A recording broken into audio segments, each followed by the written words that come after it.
Support for NPR and the following message come from USPS. Did you know USPS Ground Advantage service keeps your business in the know from dock to delivery and everywhere in between? Keep your business in the know at usps.com/in-the-know. Before we begin, we just wanted to let you know that this episode contains descriptions of racial violence. Now on with the show.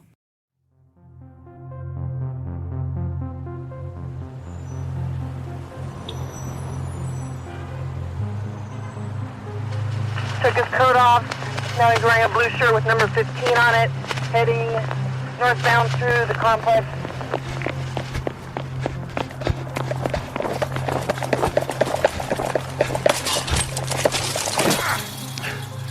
You have a right to remain silent. Dexter Morgan, you have the right to remain silent. Hey, you're not really arresting me. You have the right to remain silent. Walter White, you have the right to remain silent. You know this moment. The scene right after the dramatic standoff when the suspect is finally tracked down and cuffed. Whether it's a serious drama or a parody on The Simpsons, this line is pretty much a must-have in any cop story. Maybe you even know the rest of it, too. You have the right to remain silent. Anything you say can and will be used against you in a court of law. You have the right to an attorney. If you cannot afford one, an attorney will be provided for you. All right? I mean, anybody who watches TV, fourth graders can read Miranda rights. And show me another decision where, even children know the rights. The Miranda rights. The thing the police have to say once you're under arrest and in their custody, and they want to start interrogating you. In pop culture, I think Miranda is this nod to your constitutional rights, and the police are going to help you and are going to make sure that you understand your rights, and it feels very collaborative. The Miranda rights came out of the Fifth Amendment to the U.S. Constitution. That's the one that protects you against self-incrimination. In other words, you can't be forced to tell on yourself. And yet, the vast majority of suspects waive their rights and talk to the police. And so there's a mystery there, right? Like, how does that work? What happened? That mystery is what we're going to try to solve on this episode. Why is it that despite having the right to silence, most people end up talking anyway? And what does that tell us about what our Fifth Amendment rights really mean? Like many other amendments, the way we understand the Fifth has changed a lot. The framers saw how government power could be abused, and they wanted individual people to have protections against that power in court. But they couldn't have predicted a world where most of us are less likely to face a judge inside a courtroom than a police officer outside on the streets. They couldn't have imagined someone being pulled over on the I-5 highway, told to step out of their vehicle, questioned, and placed under arrest by officers with guns. I'm Ramteen Arablouei. And I'm Rand Abdel Fattah.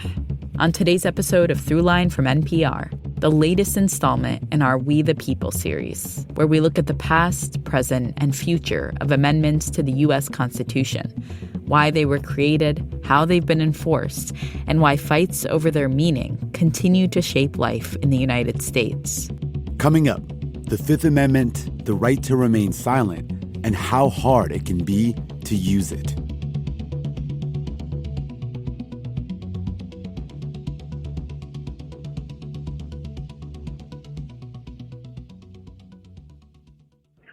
My name is Kalu Njoku, and you are listening to Throughline by NPR. I love this show so much because it really helps us understand that where we are right now as a society is because of these events that you guys talk about in our past.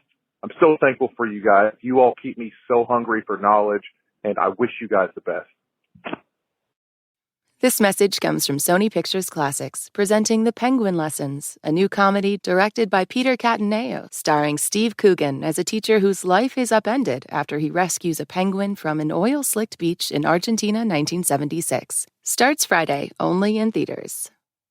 Support for NPR and the following message come from Betterment, the automated investing and savings app. CEO Sarah Levy shares why they provide tools and technology for retail investors, small businesses, and independent investment advisors.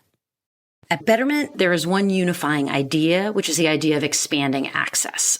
Historically, great financial advice was reserved for the wealthy, and what technology has done is basically lowered the barrier to entry and created an on-ramp for people earlier in their financial journey to get access to great advice.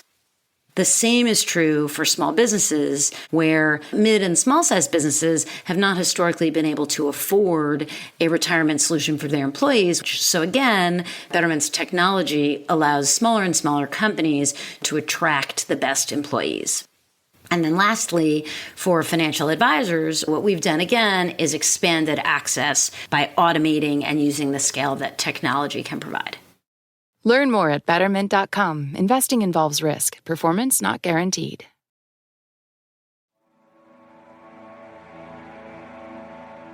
Part 1. The Cruel Trilemma. It was a spring day in 1934. Kemper County, Mississippi. The police were called to the home of a man named Raymond Stewart, a white planter who hired black sharecroppers to work his land. When they got to the scene, the police found Stewart in a critical state. He died just as a physician was arriving. Beaten to death.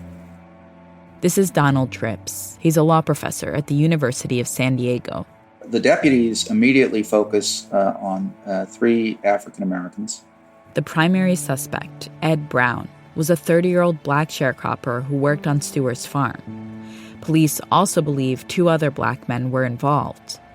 Over the next couple of days, the deputy sheriff arrested these men. While in police custody, the men were whipped. One of them was even hung from a tree by his neck. The violence continued until they confessed.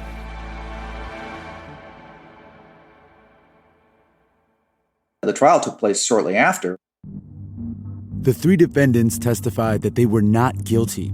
They described the torture that had led them to falsely confess. And everybody in the courtroom could still see the rope mark around his neck. And the marks of a whip on the defendant's skin. And the deputy sheriff takes the stand. This is Corinna Barrett Lane. She's a professor of law at the University of Richmond School of Law. And he's asked, did you put these marks on him? Did you whip this person? Did you hang this person? And the deputy sheriff says, yes, quote, yes, they were whipped, but not too much for a Negro. But not too much for a Negro.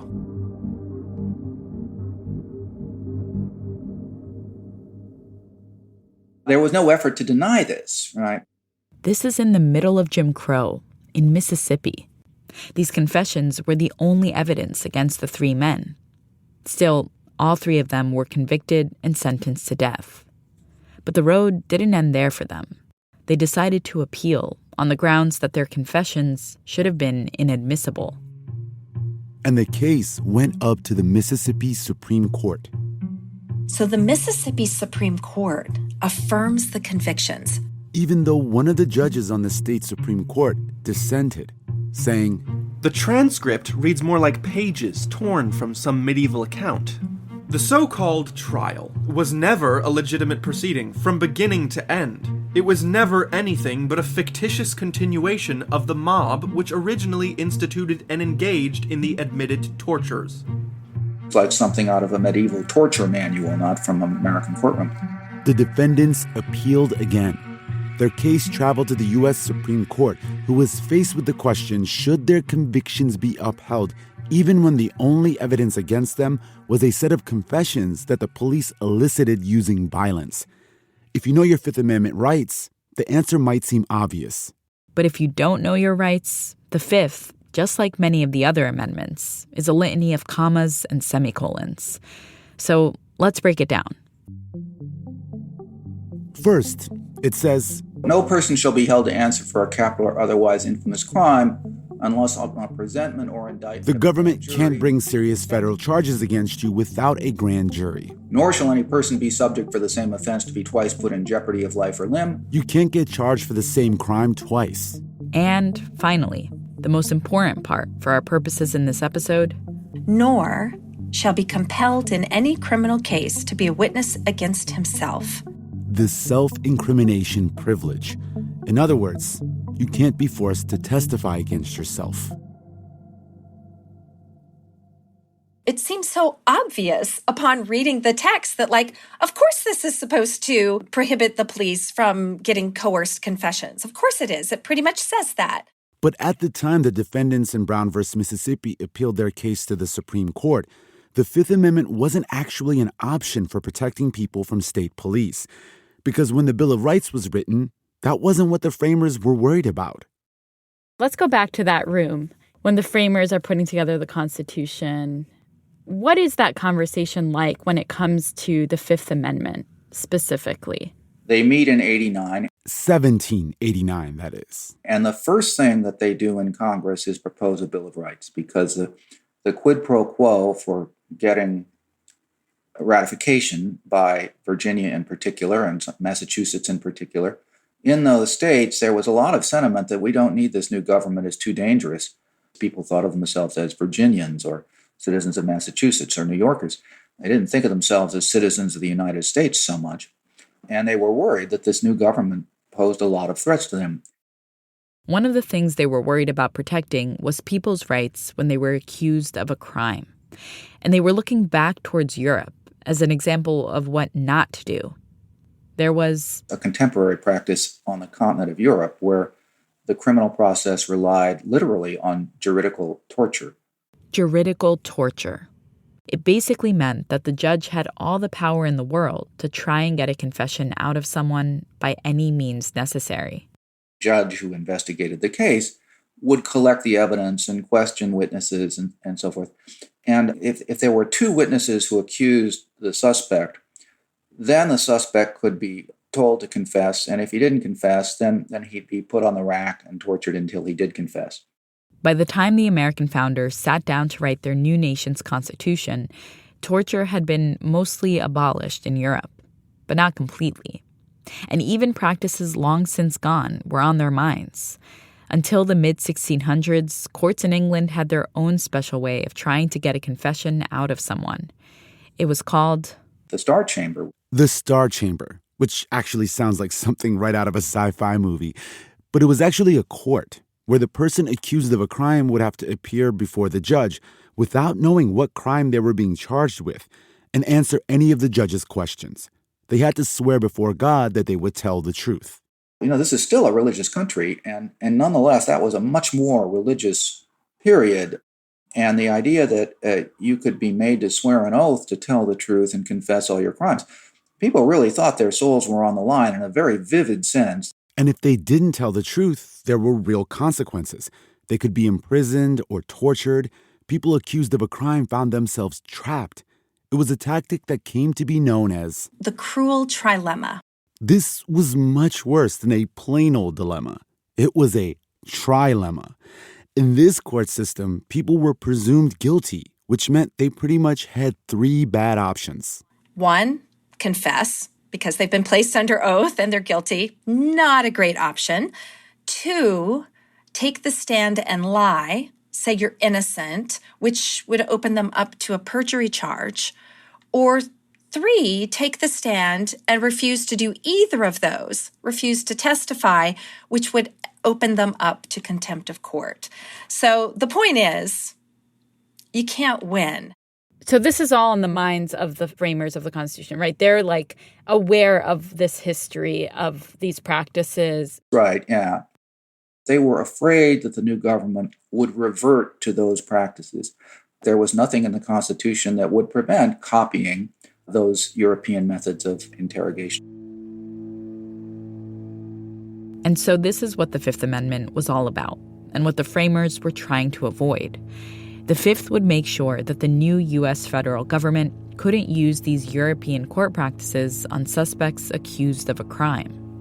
The Bill of Rights were really about the federal government and a limit on what the federal government could do. And so when you think about the Fourth, Fifth, Sixth Amendments, these amendments that are applying in the criminal context, they're applying only to federal prosecutions.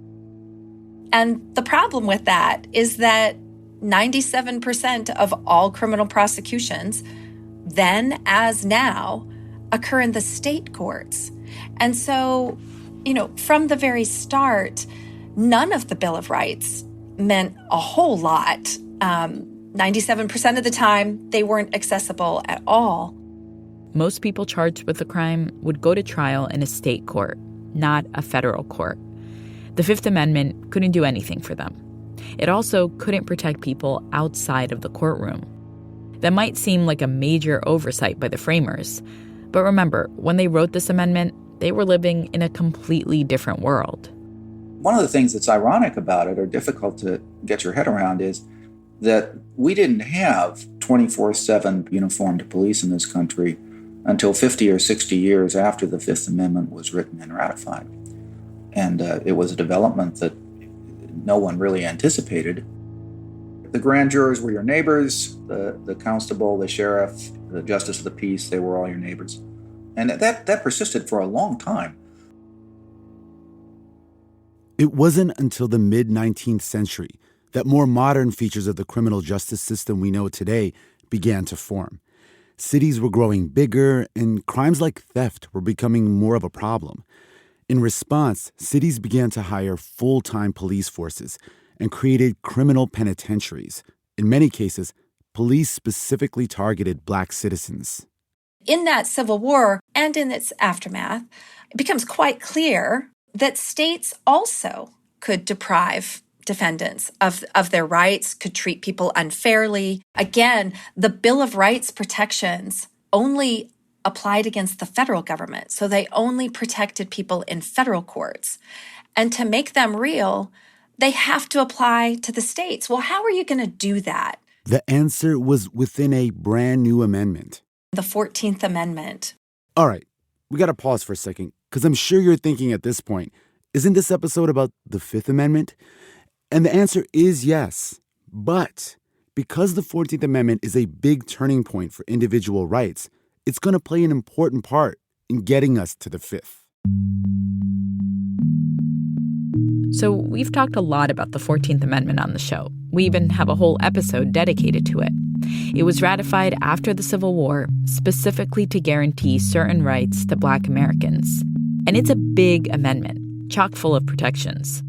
But the part of it that's relevant for this story is a clause called the Due Process Clause.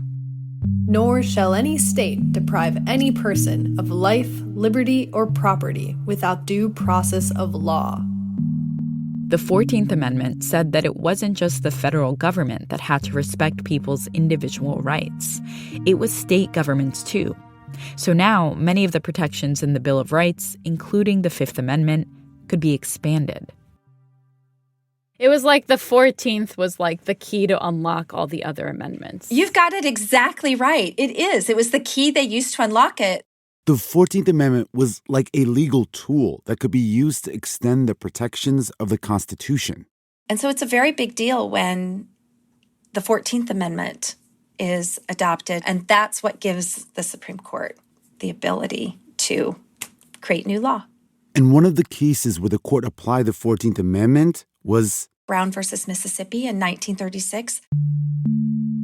Remember, the 3 Black defendants had been convicted of killing a white farmer based on confessions they gave after days of whippings and even a mock lynching.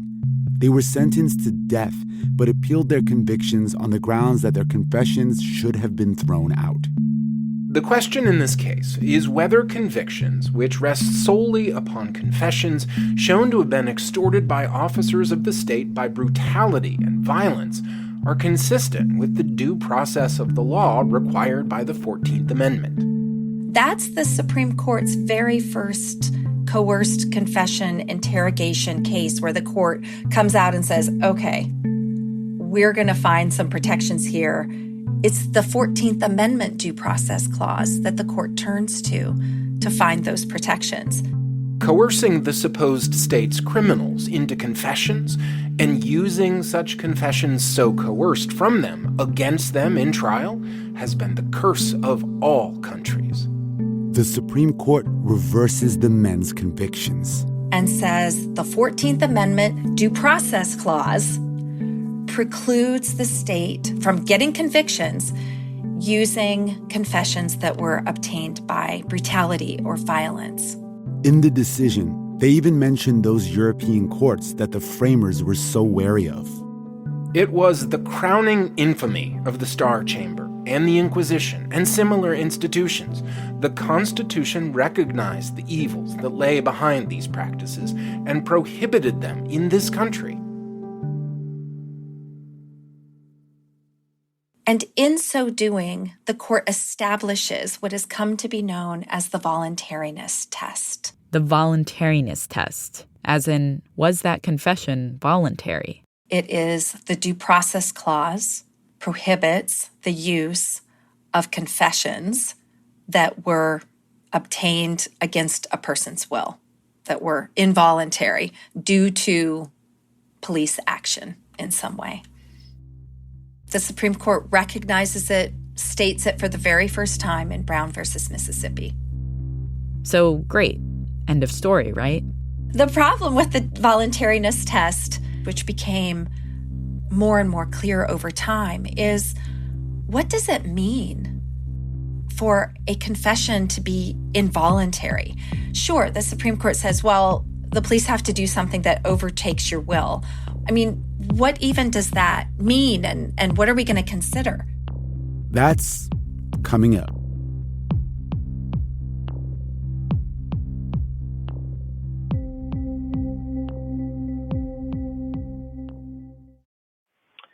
Hi, this is Mahmoud Dijama. I'm calling from the great city of Seattle, and you listen to Throughline from NPR. Support for NPR and the following message come from Betterment, the automated investing and savings app. CEO Sarah Levy shares how Betterment utilizes tech tools powered by human advice. Betterment is here to help customers build wealth their way.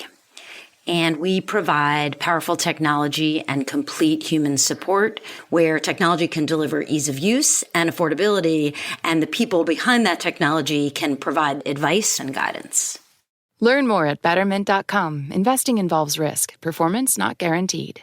This message comes from Capital One. With the Spark Cash Plus card from Capital One, you earn unlimited 2% cash back on every purchase and get big purchasing power so your business can spend more and earn more. Stephen, Brandon, and Bruno, the business owners of SandCloud, reinvested their 2% cash back to help build the company's retail presence. Capital One, what's in your wallet? Find out more at CapitalOne.com/SparkCashPlus. Terms apply. This message comes from Progressive Insurance. Fiscally responsible, financial geniuses, monetary magicians. These are things people say about drivers who switch their car insurance to Progressive and save hundreds. Visit Progressive.com to see if you could save. Progressive Casualty Insurance Company and Affiliates. Potential savings will vary. Not available in all states or situations. Part 2. The right to remain silent.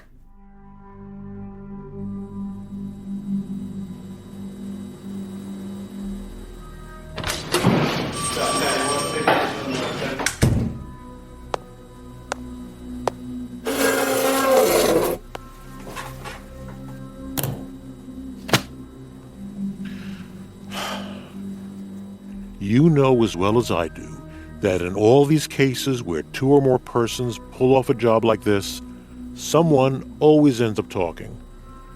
And in this case, it might as well be you. So let's get going before somebody leaves you holding the bag. Don't let the other fellow get his licks in first and put all the blame on you. You say your piece first, and then we can believe you. But if you wait until the other fellow has his say, no one's going to believe your story even when you do decide to tell the truth. Lie Detection and Criminal Interrogation Manual, 1953.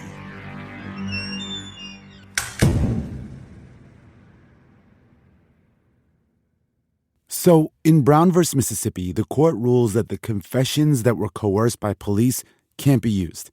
That's 1936. And over the next 3 decades, police coercion cases start flooding the court. There's one where dozens of black men were questioned over the course of 8 days. Another where police interrogated someone for 36 hours. So long that the police get tired, so then they take shifts in order to do it, and the Supreme Court says, oh, come on. If even you are tired and you have to take shifts, well, that's clearly involuntary. There was even a case where the suspect was driven from county to county and told that he might be in danger of being lynched if he didn't confess. These are just a few examples. There were many, many more. And that voluntariness test that the court had established in the Brown case, that confessions have to be voluntary, wasn't really working. Police were still getting people to talk. So by the 1960s, the Supreme Court finally said, look, we can't keep making rulings about voluntariness on a case-by-case basis. We need to come up with some kind of guidance that prevents police coercion from happening in the first place.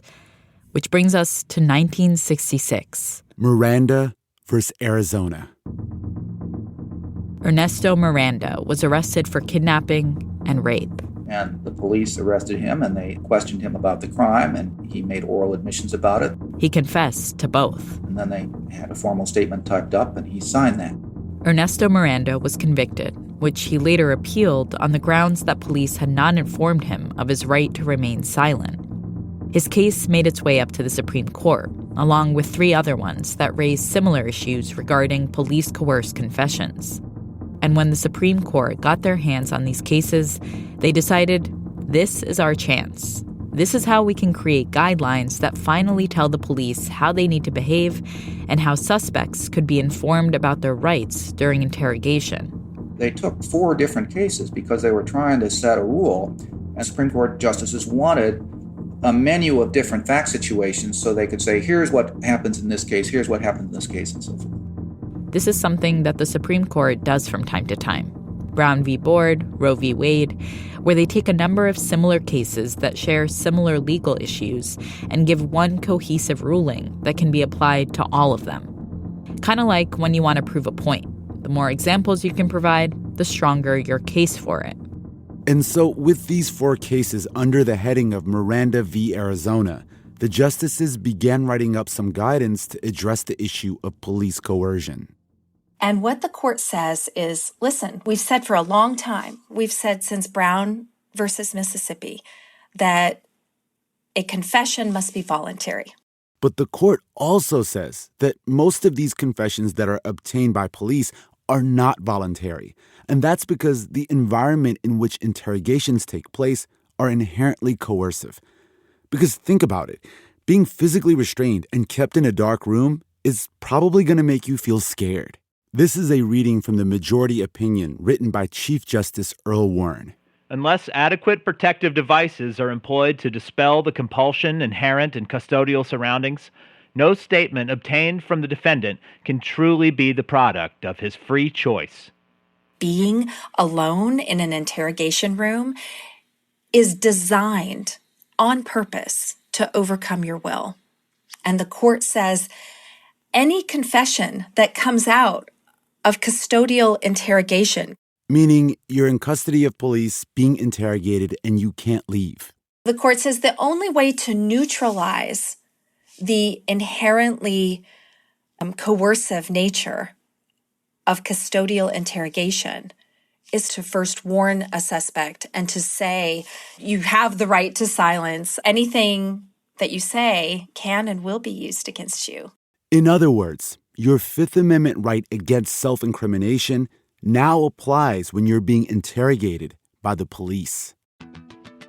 Prior to any questioning, the person must be warned that he has a right to remain silent, that any statement he does make may be used as evidence against him, and that he has a right to the presence of an attorney, either retained or appointed. The court is very clear in the case and says, after this long discussion about police interrogation techniques, about the misuse of those techniques, what the court does is this magical move in Miranda. That magical move being spelling out a person's rights. You have the right to remain silent. Anything you say can be used against you in court. You have the right to an attorney. If you cannot afford an attorney, one will be provided for you. Do you understand the rights I have just read to you? With those rights in mind, do you wish to speak to me? And this, as we already know, becomes the Miranda rights. But more importantly, This is the first time the Supreme Court spells out what the Fifth Amendment means when someone is arrested by police and being interrogated. Once warnings have been given, the subsequent procedure is clear. If the individual indicates in any manner at any time prior to or during questioning that he wishes to remain silent, the interrogation must cease. At this point, he has shown that he intends to exercise his Fifth Amendment privilege. 30 years after Brown versus Mississippi, the court finally comes to an answer. And there was a lot of criticism from law enforcement officials, saying how this would complicate and make investigations harder and would have an impact on solving crimes. But police now had no choice. They had to give a warning before interrogating a suspect, which might seem pretty clear, but wasn't really. Even before Miranda, police had figured out a loophole. If they told suspects their rights from the get-go, it would be harder later on for them to say they were coerced. Think about it this way. It's really hard to say that the police broke your will and that you gave an involuntary confession when the police are able to say, actually, we told them that they could remain silent and we told them that anything they said would be held against them. So they were insulating themselves from voluntariness claims by giving warnings. The police were basically saying, we gave you your rights. And so anything you say after this is on you, not on us. And on top of that, there were other loopholes. The Miranda warning only applies when the suspect's in custody, which roughly speaking means under arrest. It's like, well, if I don't arrest them first, if I just question them, are they entitled to Miranda? No. What about if I just arrest them but do not interrogate them? Entitled to Miranda? No. And so they can question you at the coffee shop, or they can question you when you're leaning against the police cruiser. You're not really in custody yet. You can be in handcuffs and still not be under arrest if you're out on the street. And, you know, there are a lot of cases about, are you under arrest yet or not? So there's a lot of questioning by police that doesn't require the warning. And the kicker? Even after Miranda rights requirements went into effect, police were still getting confessions. A lot of confessions. So I was looking up just the local media and what they were saying at the time. And one story says, quote, "For the police, at least, perhaps the most interesting news is that warnings by no means stop confessions." In Philadelphia last October, police began giving verbal warnings as soon as they suspected anyone of being involved. By last month, 76% of all felony suspects had, nonetheless, made voluntary statements. Okay, so the Supreme Court knew they needed Miranda rights to give guidance when it came to police interrogations. But at the same time, they also knew that it wouldn't hinder police too much in getting confessions. So what gives? Why at this moment do they decide to make this ruling? Why not just wait another 30 years to come up with some guidance? The Commission on Civil Rights in 1961 found much evidence to indicate that some policemen still resort to physical force to obtain confessions. The use of physical brutality and violence is not, unfortunately, relegated to the past or to any part of the country. Why did the Supreme Court decide Miranda when it did? Well, you know, one thing we might want to think about is that in 1963, we had, Birmingham, and in 1965, we have Selma. And people at the time that were seeing this were horrified. And the natural question was, well, if this is what the police are doing in front of everyone with live TV rolling, what are they doing behind closed doors? And by 1966, the year Miranda is decided, there's a police spokesman who's quoted in the New York Times, and he says, and I quote, "Never before in the 150-year history of law enforcement has police stock been at a lower point. Never before have the police been under such constant and largely undeserved criticism. Never before have public expressions of confidence in the police been so meager. This is the time when we're seeing civilian review boards started to hear complaints of police brutality. And so it's all figuring in when you think about what's happening in that moment in time. Of course, the Supreme Court's going to put restraints. I think that also gets at sort of a reality, which is that the same way that the context of this moment, when Miranda is decided, is one in which there's more scrutiny on police, you then have sort of the emergence of a kind of law and order platform that, subsequent presidents take on. So I'm wondering how over the next few decades that sort of more rigid approach is affecting how people are thinking about the Fifth Amendment and the Miranda rights, the right to remain silent. That's a great question, because certainly the country took a hard pivot, and it basically took it right after Miranda. In 1966, when Miranda is decided, crime is not showing up anywhere on Gallup's annual poll of what's the most important problem in the country. By 1968, it's the number one problem on the Gallup polls. So you see this really hard pivot. President Nixon wins the 68 election, runs on a law and order campaign. He is able to appoint 4 justices in 4 years. Imagine that. And so then we have what we call the counter-revolution in criminal justice, where the court becomes increasingly conservative over time and starts cutting back on Miranda rights and crippling Miranda rights at basically every turn. Coming up, Miranda takes a hit.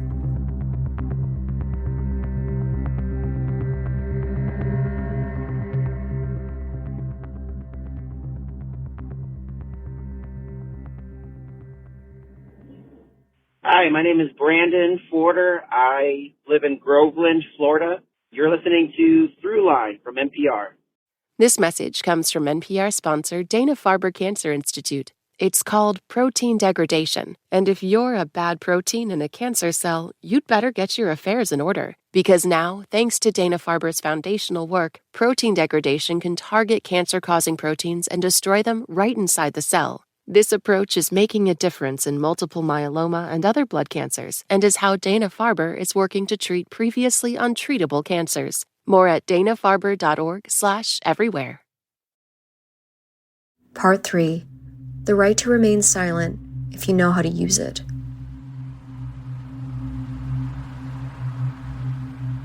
January 10th, 2000, Southfield, Michigan, 9 p.m. 2 men sit in their car at a strip mall parking lot.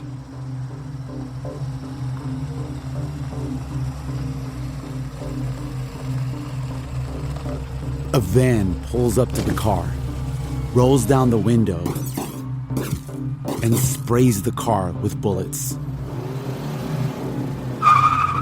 The van speeds away.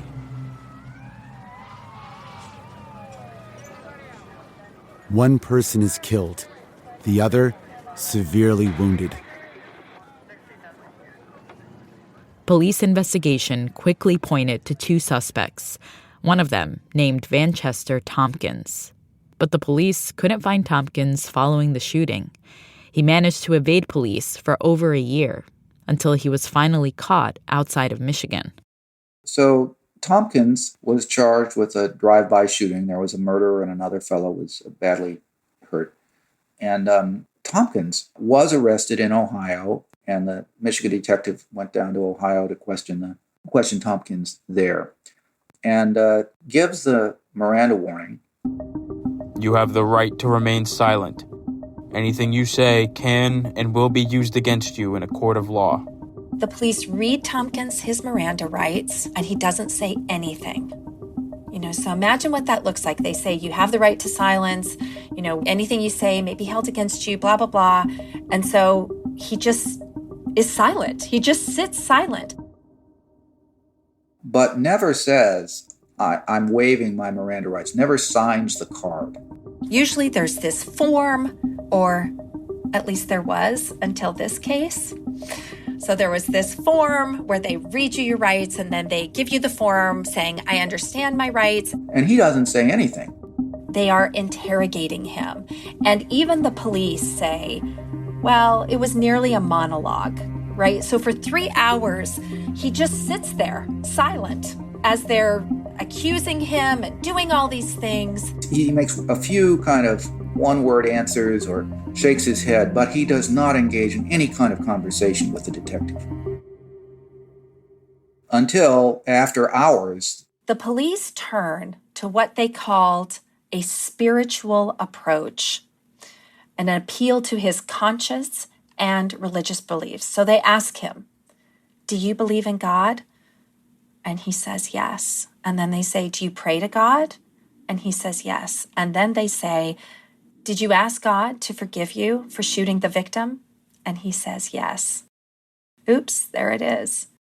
Like the other big cases we've talked about, this one followed a familiar path. The state court found Tompkins guilty, but Tompkins would end up appealing, his case eventually going up to the Supreme Court. And this is where our understanding of the Fifth Amendment changes again. We'll hear argument first this morning in Case 08-1470, Burgess versus Tompkins. He says, look, I asserted my right to silence. So when I assert the right to silence, the police have to quit questioning me. They have to stop questioning me. They told me I had to right to silence, and I was silent. So then the question becomes, is it reasonable for a state court to say after 2 hours and 15 minutes of asking questions and he says nothing, is it reasonable to hold that he has not, to conclude that he has not waived his rights? That was former Supreme Court Justice Stephen Breyer speaking. When we get to Burgess, this notion of you have to assert your rights. So if the police tell you you have the right to remain silent, can you just be silent? Is that how you assert your rights? Or can you say, I want my right to silence, or I plead the Fifth? Is that enough? And that's what the question becomes. Nothing the police had done had undermined. Why should the police have to play this game of, an hour and a half, 2 hours, 2 hours and 15 minutes, 5 hours, 7 hours? This is former Justice Antonin Scalia speaking. Why don't we have just a clear rule? You're read your rights. If you don't want to be questioned, all you have to say is, I don't want to be questioned. The way he phrases this is key. If you don't want to be questioned, you have to say so. That's exactly what the Supreme Court says about that claim. The court says you have to assert your right in order to stop questioning. And if you don't do it clearly and unequivocally, the court says, the police can just roll on. To invoke the Miranda right to remain silent, an accused must do so unambiguously. That was Justice Anthony Kennedy giving the opinion announcement. Like the Miranda v. Arizona case, it was another 5-4 split decision. Tompkins did not say that he wanted to remain silent or that he did not want to talk with the police. Had he made either of these simple statements, he would have invoked his right to cut off questioning. But he didn't. So he was out of luck. Tompkins loses his case. And after this, the rule now was you can't exercise your Fifth Amendment right to remain silent by just being silent. You have to say that you want to remain silent. So listen, Burgess is 2010, and it spawns this really quite remarkable little line of cases. In 2017, there's this case out of Louisiana where the defendant gets read his Miranda rights and says, I want a lawyer dog. And the Supreme Court of Louisiana says, we don't have lawyer dogs. And so therefore, you did not clearly and unequivocally assert your rights. And so, it's just insanity. It sounds like you have to speak up, and you also have to speak up in a very specific way. Absolutely. And, the irony of this, of course, is that the entire point of Miranda warnings was we want to tell suspects what their rights are so that they know. So we do that, but there are all these like little special hidden rules that you have to follow in order to access the rights. And that's not part of the warning. So, the thing you already know from watching TV, that much they tell you. But the stuff that you need to know to access the rights, we're not going to tell you that. And the people that do know how to speak up and exercise their Miranda rights are generally people with experience. The more time you've been arrested, the more convictions you have, the more you know that these people are from the government, but they're not here to help you. The white-collar defendants who've been educated and have talked with lawyers in the past, they know that they should invoke the right to counsel. And people who are professional criminals and have been through the system a few times, they know that they should invoke the right to counsel. What are the implications then of that decision for the Fifth Amendment and this right to remain silent? I think it's really great that we're talking about this decision because so many people think you have these rights. And it's like, well, you have the right to be warned of these rights, and you already knew those warnings anyway. But accessing the rights, that's something we really ought to talk about because people just think, oh, I've got them. And it's like, well, no, you have to speak with specificity. I mean, perhaps this is like a slightly dramatic statement, or question, but I mean, do we still have the right to remain silent as we understand it? When I think of Miranda today, I think it's this sort of Frankenstein version of what it used to be.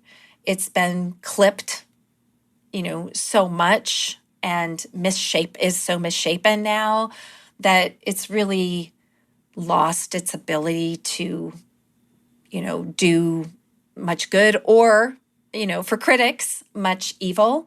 And so what remains is those 4 warnings, which are so embedded in our culture that I'm not sure the Supreme Court could get rid of them, even if it tried. Thinking about where we started, the fact that the framers in their time, there wasn't this sort of national police presence in the way that we obviously have it today. We weren't urbanized yet. It was an extremely rural country. Black people many were still enslaved, and many others didn't have, the right to vote or any other of these rights that were enshrined in the Constitution, the Bill of Rights. The country looked extremely different, is I guess what I'm trying to say. And so I'm curious, from that time to today, what this history through the lens of the Fifth Amendment tells us about our relationship as citizens to our government. Well, I mean, it's a beautiful illustration of the tension between fear and loyalty, right? I mean, we all are socialized to support our government and to defend it with our blood if need be, and to pay our taxes and so forth. But on the other hand, we also have a justified fear of government overreaching, government discrimination, government brutality. And the general problem is one about how we have the benefits of law while minimizing the risks. And it gets to, I think, to the roots of our ambivalence about the whole right to remain silent. We want it to put limits on the government's investigative powers, but we also know that it is a costly right to have, that it protects a lot of not very nice people who've done some very bad things. If it weren't for ambivalence and complexity, there'd be no legal profession. We couldn't make an honest dollar. I think the other sort of lesson learned about Miranda is when it comes to people's relationship with their government is in some ways, a farce.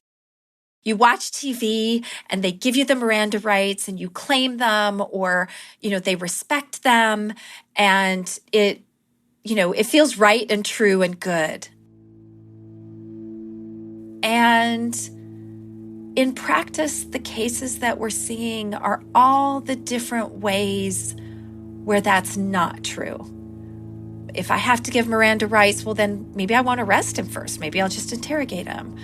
Or maybe I'll read Miranda rights as I'm arresting them when their hands are cuffed. So the thing I worry about with Miranda is that people believe that they have more rights vis-a-vis the government than they actually do, or that we have these hidden keys and that we haven't told people how to access their rights, which is so ironic because that was the point of Miranda in the first place, is to tell people about their rights.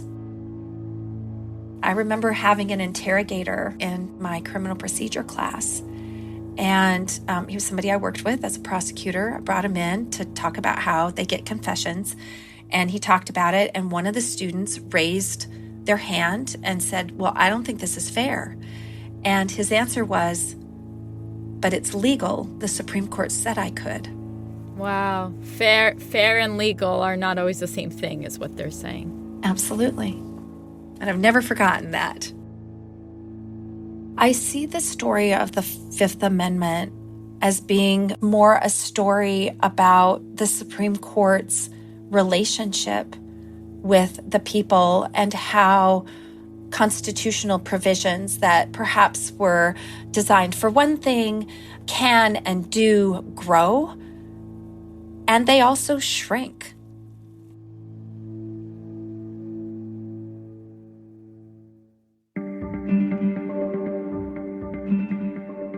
That's it for this week's show. I'm Rand Abdelfattah.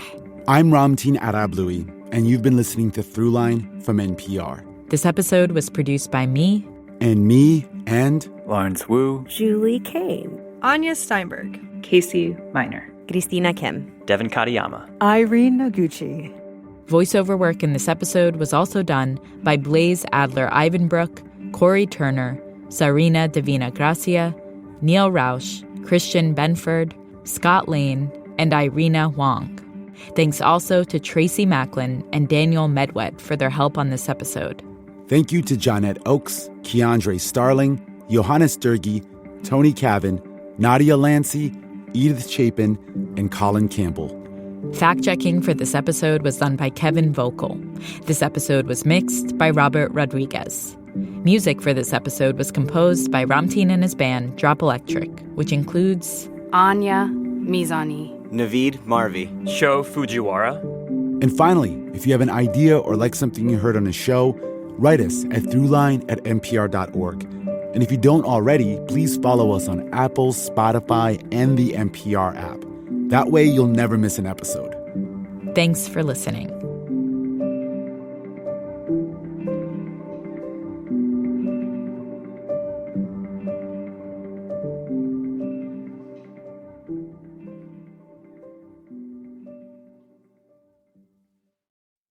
This message comes from Bombas. Socks, underwear, and T-shirts are the top 3 requested clothing items by people experiencing homelessness. Bombas makes all 3 and donates 1 item for every item purchased. Go to bombas.com/NPR and use code NPR for 20% off. This message comes from Warby Parker. What makes a great pair of glasses? At Warby Parker, it's all the invisible extras without the extra cost, like free adjustments for life. Find your pair at warbyparker.com or visit one of their hundreds of stores around the country.